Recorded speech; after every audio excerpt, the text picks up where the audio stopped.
ఈ 7 స్తంభాల్లో ఆవుకి ఎందుకంత ప్రాధాన్యత అంటే, ఈ సృష్టిలో పాడైపోకుండా భగవంతుడు కొన్ని వస్తువుల్ని మాత్రమే ఇచ్చాడట.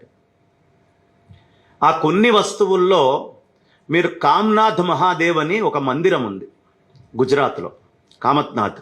మనం గనక ఆ కామ్నాథ్ మహాదేవ్ మందిర్కి కనుక మనం వెళ్తే 700 సంవత్సరాల క్రితం ఆవు నుంచి తీయబడినటువంటి నేయి యొక్క కుండలు అక్కడ పెట్టుంటాయి.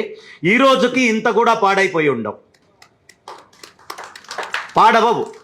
పాడవనటువంటి ఆజ్యాన్ని నిజంగా శుద్ధంగా తీసినటువంటి ఆవు నెయ్యి ఎంత పాతదైతే అంత విలువ. ఎన్ని వేల సంవత్సరాలైనా పాడవనటువంటి పదార్థం ఏదైనా ఉంది అంటే అది గకారముతో వచ్చేటటువంటి గోఘృతము. మరి ఇంకో పాడవని వస్తువు ఏదయ్యా? గంగ. మీరు ఎంతకాలం తీసుకొని వచ్చి పెట్టినా గంగ పాడవదు. మరి మూడో వస్తువు ఏమిటయ్యా అంటే ఇంద్రియాలు.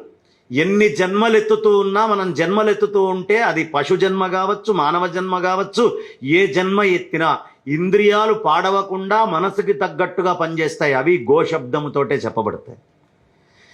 ఈ ఇంద్రియాలలో ఎవడికి గోవు పట్ల, గంగ పట్ల సద్భావన ఉందో దాన్నే గీత అంటారు.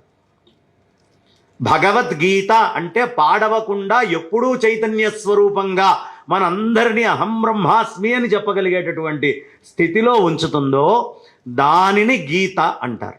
ఇవాళ ఈ పేరు నాకు ఎలా పెట్టారో నాకు తెలియదు, కానీ నిజంగా గోగీత అనేటటువంటిది సార్థకమైనటువంటి నామధేయము, శాశ్వతమైనటువంటి నామధేయము.